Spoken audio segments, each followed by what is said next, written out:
Welcome back, everybody.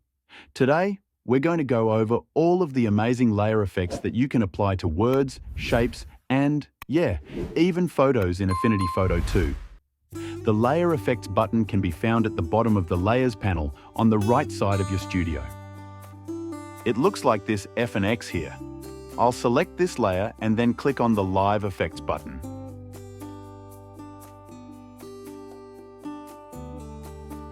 This brings up a panel that contains all the things we can do. I'll drag my canvas to the right so you can see it. Then, I'll click on the words Color Overlay and make sure the checkbox is checked. To change the color of the entire layer, just click on the black color, grab the little nodes and drag them to a color you like. I'm going to go with a nice yellow gold here. There's a slider at the bottom that allows you to introduce a little noise here for texture. I'm going to slide that way up to give my layer a grainy look. Next, I'm going to click on the words 3D and then the checkbox. You can move the radius slider at the top to give you more of the 3D effect.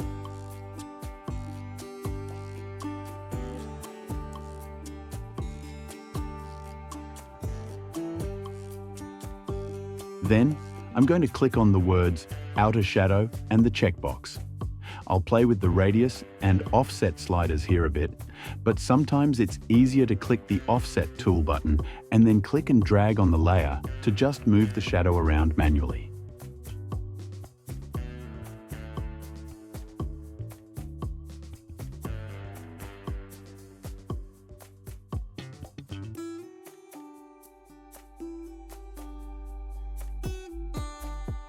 Okay, let's work on the word layer now.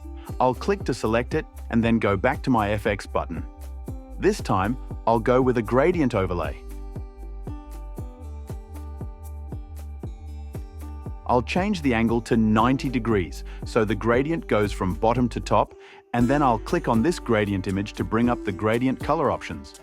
I'm going to change the right node to a nice gold color.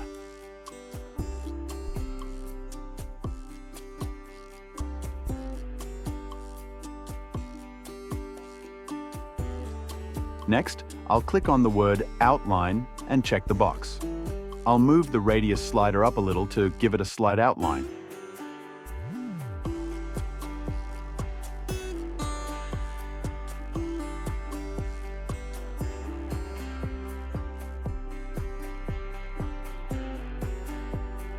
Before I close out of this one, I'll click on the words Outer Shadow and check the box. I'll up the radius a bit and then click the Offset tool button to manually drag the shadow where I want it.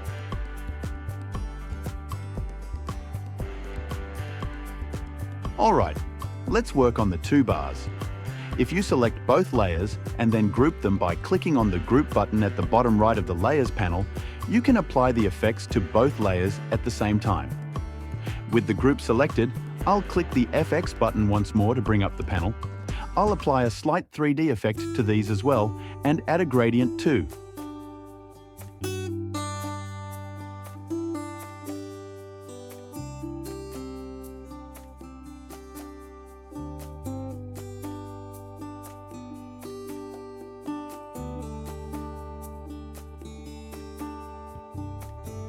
This time, I'll click the reverse button to switch the gradient from light to dark.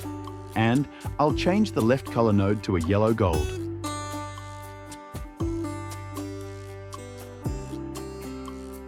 Finally, I'll add a little shadow to the bars, like I did the other layers.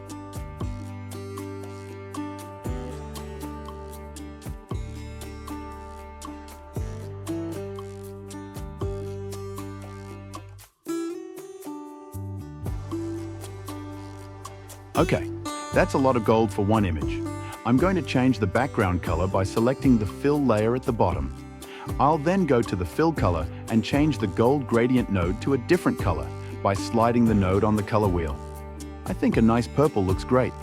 With that done, I'm going to make some adjustments to the effects so that they work better with the purple color. The point here is that these are non-destructive effects.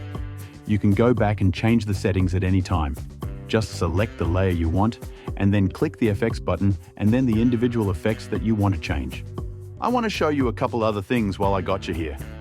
Here's a shape of a rectangle that I drew earlier. It's sitting on a nice marble texture layer. I'm going to embed the marble into the shape by dragging its layer onto the shape layer.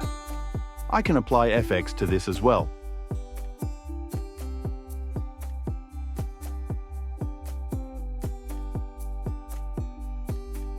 I'll click the FX button and then select the words bevel/emboss. I'll slide the radius up a bit so it's more pronounced. At the top, you'll note that there are different types: inner, outer, emboss, and pillow.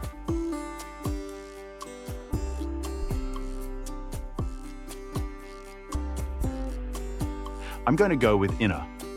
You can also invert the profile and change the profile curve to a custom setting or one of these 4 standard profiles. I'm going to play with these a bit to give me a nice beveled look to my rectangular marble shape.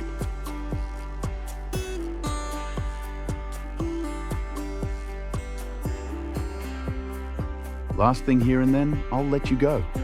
You can apply these effects to images as well. Here's a picture of my dog Benny. Benny is a PNG file with a transparent background. Good boy. I can click on the FX button again and give Benny a quick shadow.